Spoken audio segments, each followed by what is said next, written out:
I never thought I'd be that husband, the kind who second-guesses every move his wife makes. Jessica was the kind of woman who could light up a room, her laugh a melody that made strangers turn their heads. For 8 years, she was my entire world. But over the past few months, something had changed. It started small, the way these things often do. A missed dinner here, a vague excuse there. I told myself it was nothing. People get busy, work gets stressful. But the signs began to pile up. She'd started taking her phone everywhere, even into the bathroom. I'd catch her smiling at texts she'd quickly swipe away when she saw me looking.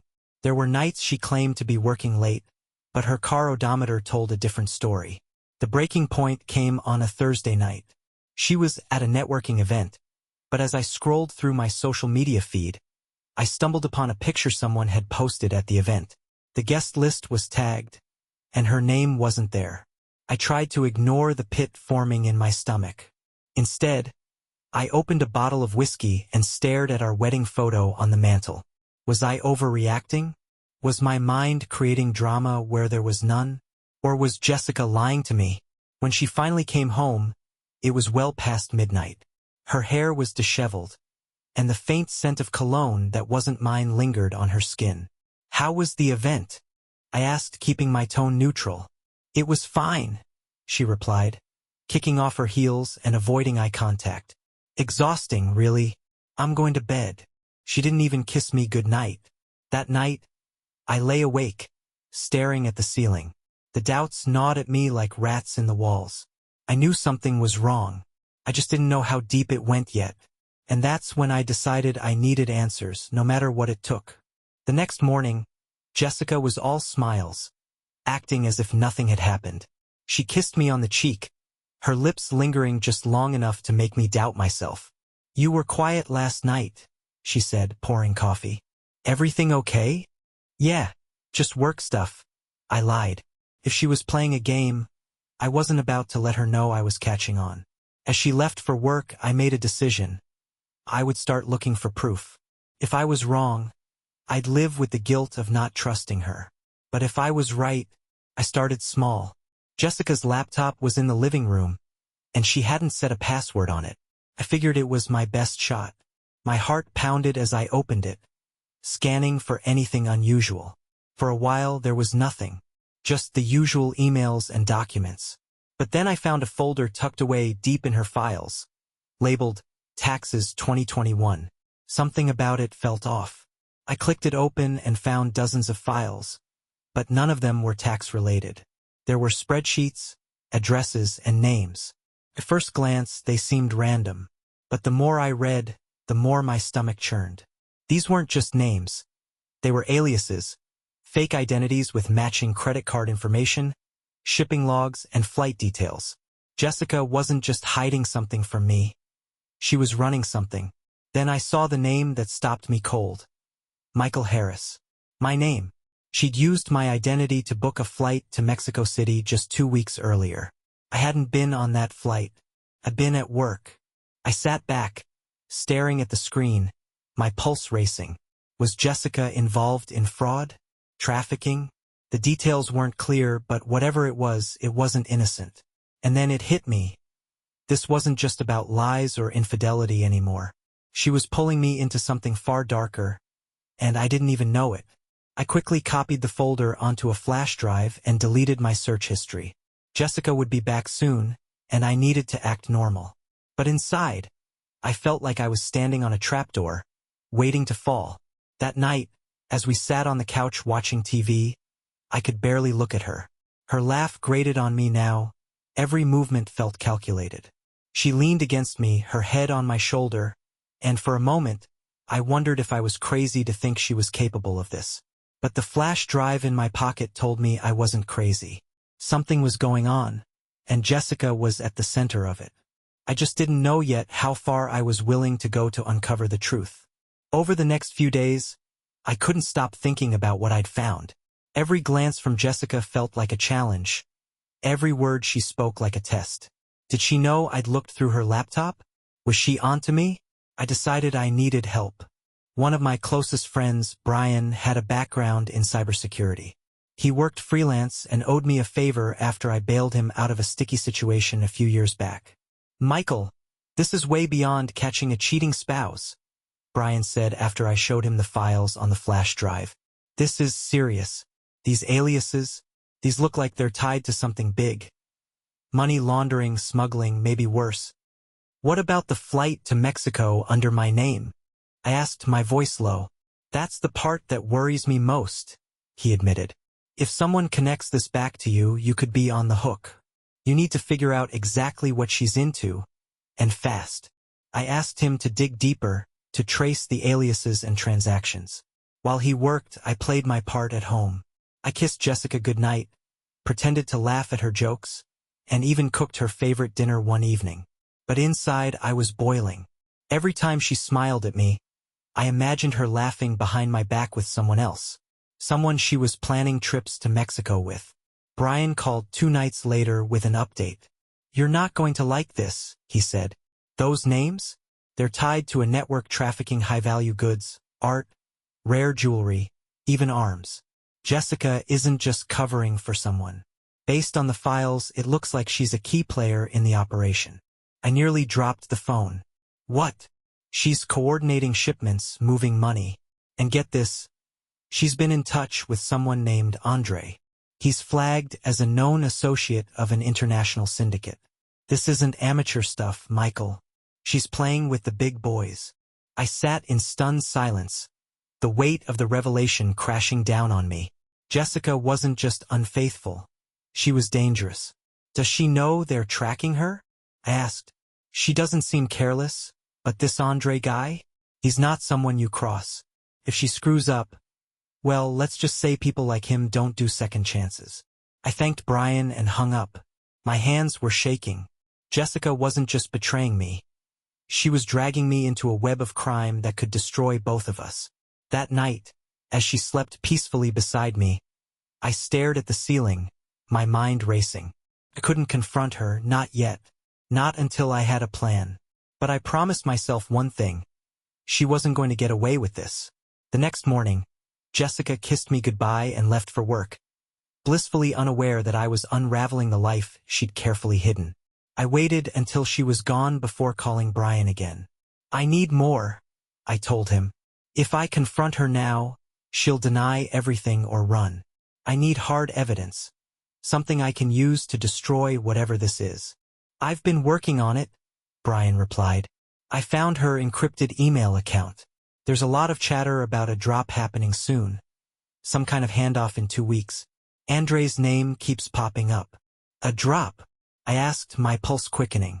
Yeah, sounds like they're moving a big shipment, and your wife is part of it. I'm trying to crack the encryption to get more details, but it's going to take time.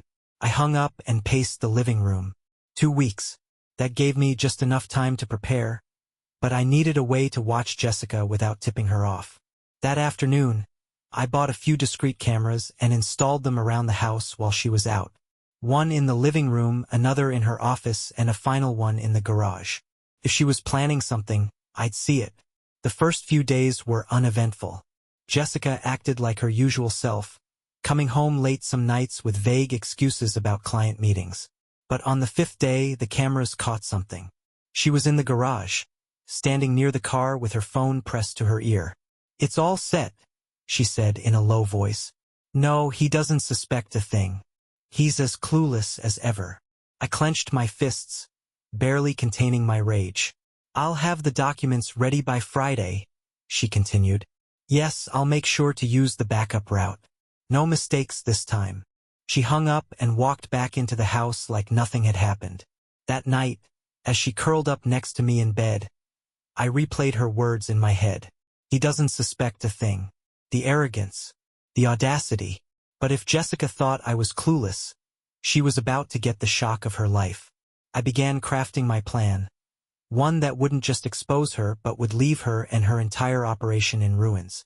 Jessica's behavior grew bolder in the days leading up to her drop. She started spending more time locked in her office, typing away on her laptop or making hushed phone calls. I pretended not to notice, even going so far as to bring her coffee while she worked. You're so sweet, she said, barely glancing up as I set the cup down. "Anything for you?" I replied, my tone so casual that I almost believed it myself. But behind my calm facade, I was busy setting traps. With Brian's help, I installed software on her laptop that tracked her keystrokes and mirrored her activity to my own computer. Every email, every document, every website she visited, I saw it all in real time. What I uncovered was worse than I'd imagined. Jessica wasn't just facilitating the shipment. She was orchestrating the entire operation.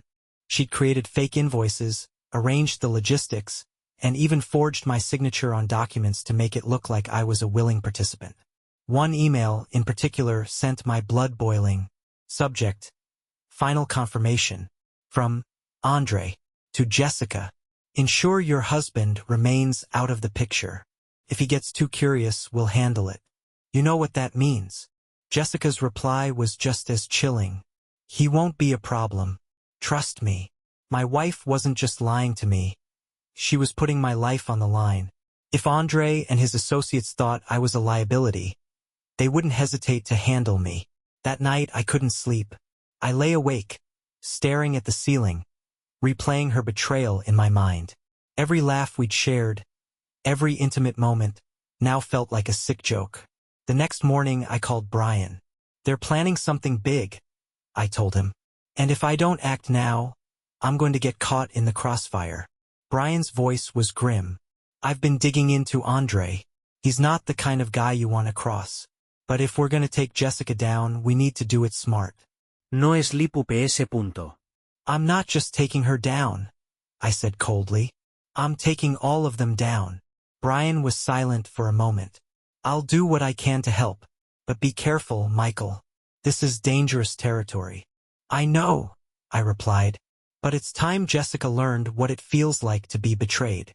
I spent the next few days gathering everything I needed: documents, recordings, and camera footage.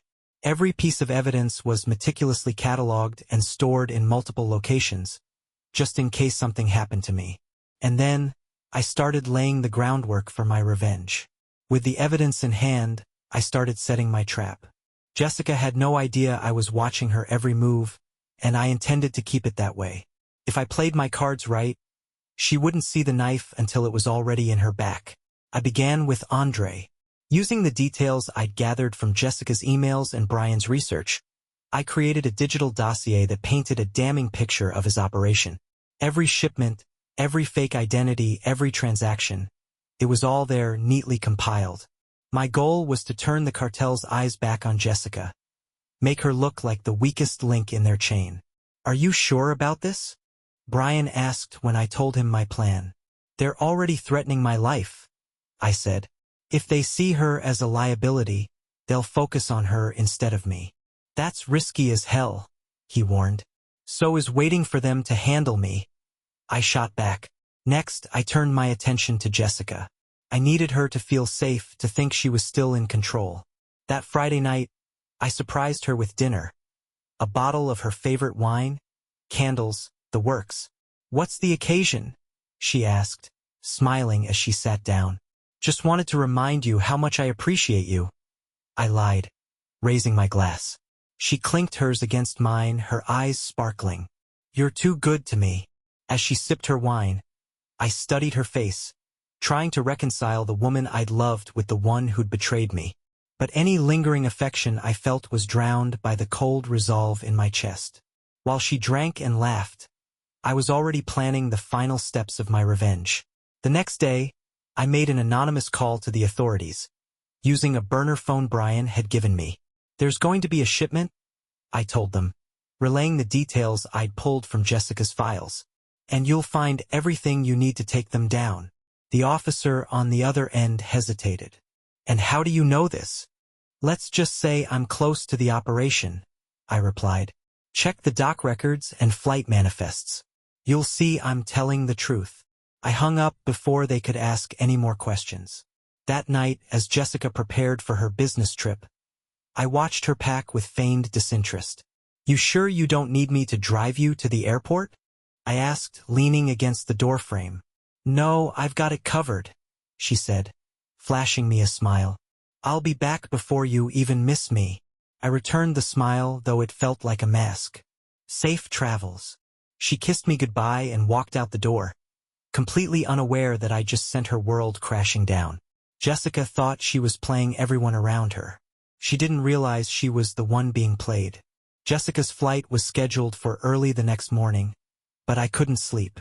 I sat in the darkened living room, replaying every moment that had led to this point.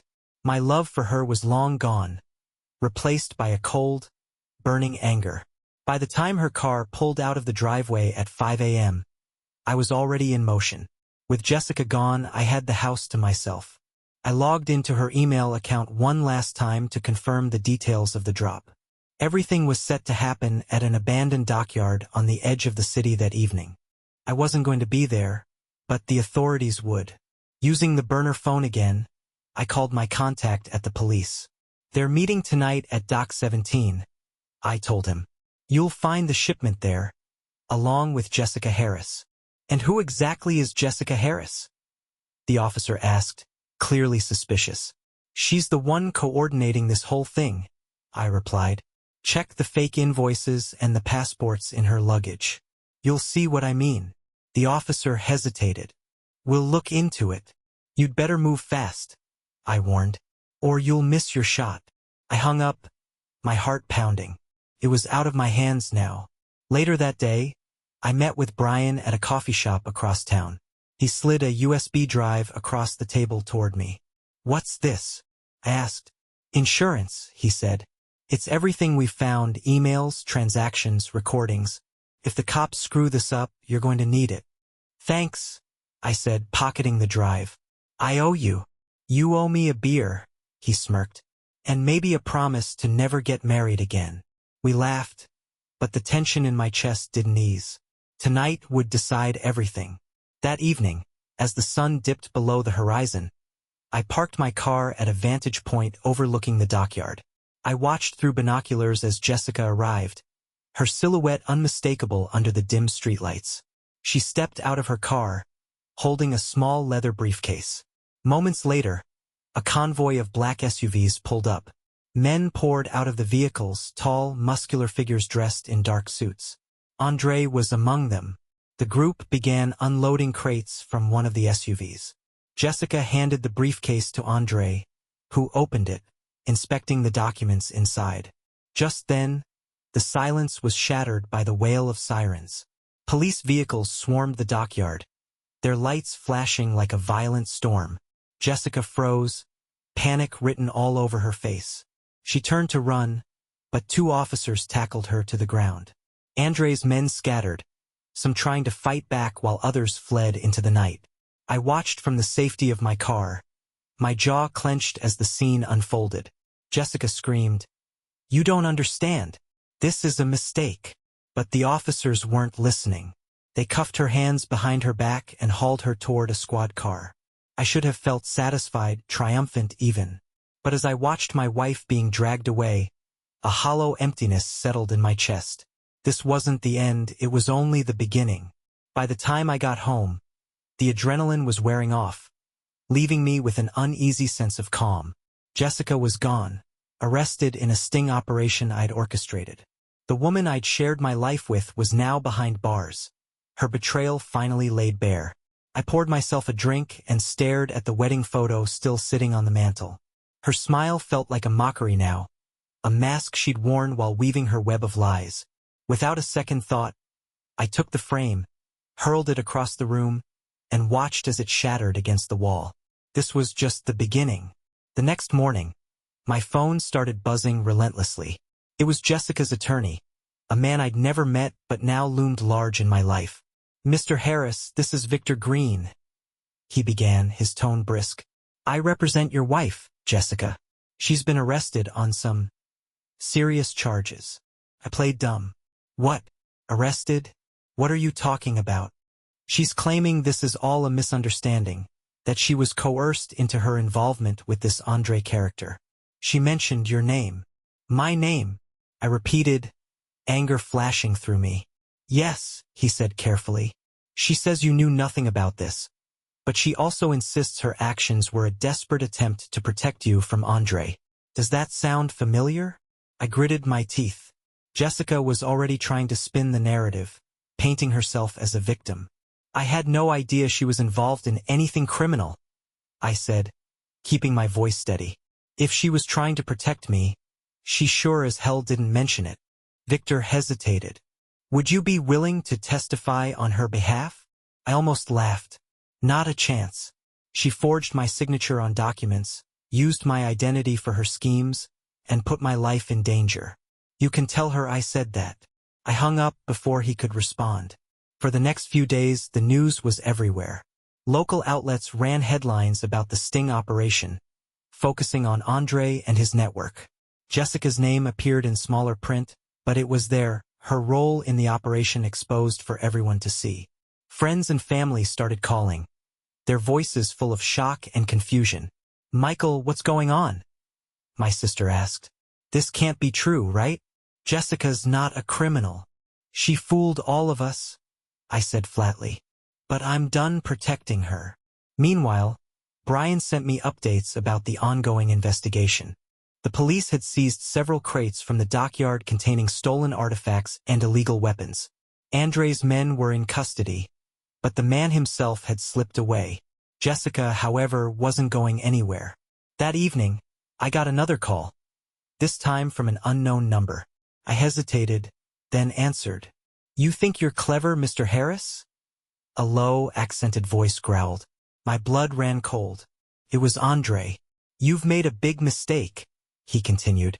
Do you think turning her in will save you? I know exactly who you are and what you've done. I forced myself to stay calm. If you come after me, you'll find yourself facing the same fate as Jessica. He laughed, a cold, humorless sound. We'll see about that. The line went dead. For the first time, fear crept into my resolve. This wasn't over, not by a long shot. The call from Andre haunted me. Even with Jessica behind bars, the danger hadn't disappeared. It had only grown sharper, more personal. He knew who I was, and worse, he likely knew where I lived. I called Brian immediately. We've got a problem, I said, pacing my living room. Andre just called me. He knows everything. Brian's voice was tight. Did he make a specific threat? Not exactly, but his tone said it all. He's not going to let this go. There was silence on the other end, and then Brian spoke. You need to leave, Michael. Go somewhere safe. Now. I sighed, rubbing a hand over my face. I can't just run. What if he comes after someone else to get to me? Then we make sure he has bigger problems than you, Brian said grimly. Over the next few days, Brian and I worked tirelessly to build an offensive strategy. I combed through Jessica's files and the USB Brian had given me, looking for anything that could tighten the noose around Andre's neck. Meanwhile, Brian tapped into his network of hackers to find Andre's digital footprint. We've got a hit, Brian told me one evening. Andre's still in the city. He's using a warehouse downtown as a safe house. I can't pinpoint the exact location yet, but it's only a matter of time. The idea of confronting Andre directly sent a chill down my spine, but I didn't see another option. I couldn't let him make the next move.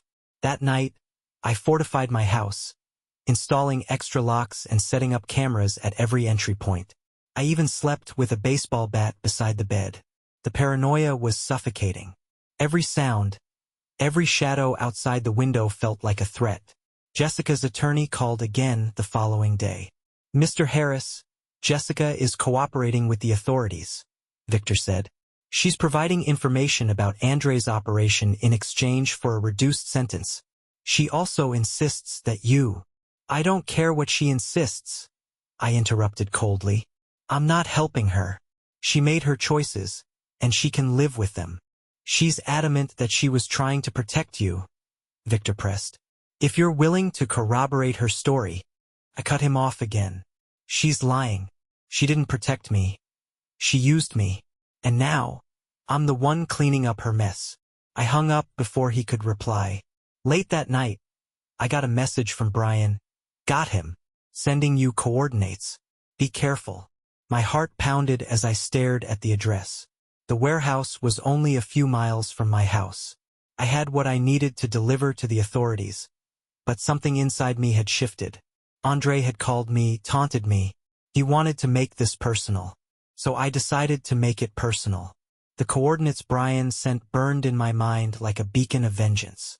Andre had made this personal, and I wasn't going to wait for him to come to me. Late at night, under the cover of darkness, I packed a small bag with essentials. A flashlight, a burner phone, and a compact weapon I'd bought years ago but never thought I'd need. My hands trembled as I slid the gun into my bag. This wasn't just about revenge anymore, this was survival. "Are you sure about this?" Brian asked when I called him to confirm my plan. "No," I admitted, "but I can't live looking over my shoulder every second. If I don't stop him now, he'll come after me. Or worse, someone I care about." Brian sighed. "Be smart, Michael. And don't hesitate if it comes down to it." "I won't," I said, though I wasn't sure if I believed it. The warehouse was exactly what you'd expect. A looming, rusted structure on the outskirts of the city. It was quiet when I arrived. Too quiet. The only sign of life was a faint light glowing through a high window. I parked a few blocks away and approached on foot, my pulse thundering in my ears. Every step felt heavier than the last, my mind racing with what-ifs.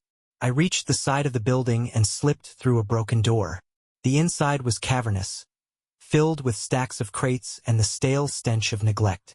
I moved carefully, my flashlight pointed low to avoid drawing attention.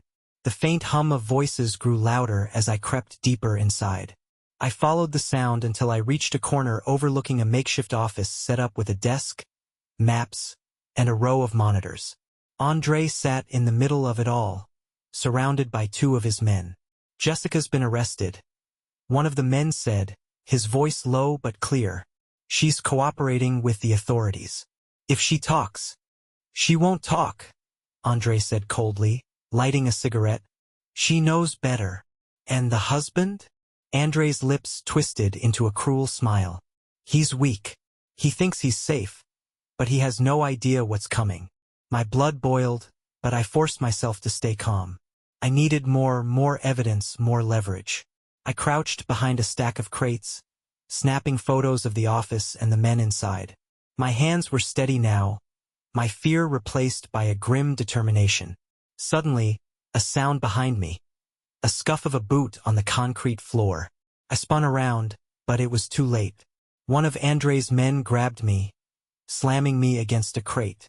Well, Andre's voice rang out as he approached, cigarette dangling from his fingers. "Look who decided to join us." I struggled, but the grip on my arms was iron. Andre stopped a foot away, studying me like a predator sizing up its prey. "You've been a thorn in my side, Mr. Harris," he said. "But now we'll settle this." My heart pounded as I stared into his cold, unflinching eyes. I had walked into the lion's den, and now I had to figure out how to walk out alive. Andre loomed over me, his cold eyes studying me with disdain. The man holding me forced my arms behind my back, and I could feel the bruising pressure against my wrists. "You've caused me a great deal of trouble, Mr. Harris," Andre said, flicking ash from his cigarette. "But I'll give you one chance to explain yourself before I decide what to do with you." My mind raced. This was the moment. If I didn't play this right, I wouldn't leave the warehouse alive. "You think I don't know what this is about?" I said, forcing confidence into my voice. "It's Jessica. She set me up. She's been playing both of us." Andre raised an eyebrow, intrigued but skeptical. "Go on." "She forged my name on documents. She used my accounts to move money. Hell, she probably fed the cops information about your operation to cover her tracks." I leaned forward, meeting his gaze. "Jessica's not loyal to anyone but herself." Andre chuckled darkly. "You expect me to believe that? Your wife worked for me for years without a single misstep. And now you're trying to convince me she betrayed me. It's not about what you believe," I shot back. "It's about what the cops believe. And right now they think Jessica's your golden goose. She's spilling everything." Andre's jaw tightened, the first sign that my words were hitting a nerve. He turned to his men. "Check her statements. I want to know exactly what she's told the police." One of them nodded and left the room, leaving me alone with Andre and his enforcer. "Even if you're telling the truth," Andre said, his voice low and menacing, "you've still meddled in my business. That's not something I forgive easily." "You don't have to forgive me," I said, my voice steady despite the fear coursing through me. "But if you kill me, you'll draw more attention to yourself. Right now, the cops think Jessica's the mastermind. You keep it that way, and you might have a chance to salvage this." Andre stared at me for a long moment, his expression unreadable. Then, to my surprise, he smirked. "You're braver than I expected," he said. "Or stupider." He motioned for the man holding me to release my arms. "You're lucky I'm in a generous mood," Andre said, stepping back. "But if I find out you've lied to me, I'll make sure your death is slow." I nodded, rubbing my sore wrists. "Understood." Andre gestured toward the exit. "Get out of my sight." I didn't wait to be told twice. I stumbled out of the warehouse, my heart hammering in my chest. I'd survived, but just barely. As I reached my car, I took a deep breath and pulled out the burner phone. I dialed Brian. "Are you okay?" he asked, his voice tense. "Barely," I said, starting the engine. "But I got what I needed." "What now?" "Now," I said, gripping the steering wheel. "We finished this." Back home, I worked quickly. The photos I took at the warehouse were my final piece of leverage. I sent everything: Jessica's files, Andre's documents, and the warehouse pictures, to the authorities using an anonymous email. Brian called me shortly after. "They're moving in tonight," he said. "Your evidence sealed the deal." "Good," I replied. "I want this to end." I packed a small bag and left the house, driving to a motel far from the city. Andre's men wouldn't hesitate to retaliate if they connected the dots. As I lay on the stiff motel bed, I stared at the ceiling, the weight of the night pressing down on me. Jessica and Andre were about to face their reckoning. The news broke the next morning. Authorities raided the warehouse, arresting Andre and several of his men. The stolen goods and weapons they seized were enough to cripple his entire operation. Jessica wasn't spared either. The files I provided proved she was a key player, nullifying any chance of her reduced sentence. Her cooperation was now meaningless. I watched the coverage from my motel room, a grim satisfaction settling in. The two people who had destroyed my life were now facing their downfall. But I knew it wasn't over. Andre's network was vast, and there were still people out there who wouldn't forget my role in this. For weeks, I stayed in hiding, moving between motels and keeping a low profile. Brian updated me regularly. Jessica had been sentenced to 15 years, and Andre faced multiple life sentences. His empire was officially dismantled. But the fallout didn't end there. Jessica's family reached out, pleading for answers, but I ignored them. To them, she was still the victim. One night, I received an anonymous text. "We'll be watching." I deleted it immediately, but the message was clear. Andre's remaining allies hadn't forgotten me. Months passed, and the dust began to settle. I sold the house, left the city, and started over in a quiet town where no one knew my name. Brian and I kept in touch, though I knew he worried about my safety. The occasional unknown number still called, but I never answered. I'd learned to live with the shadow of danger. Despite it all, I felt free. Jessica's betrayal had nearly destroyed me, but it also gave me a clarity I hadn't known before. As I stood on the porch of my new home, I made a promise. No more lies, no more trust in the wrong people. From now on, my life was my own.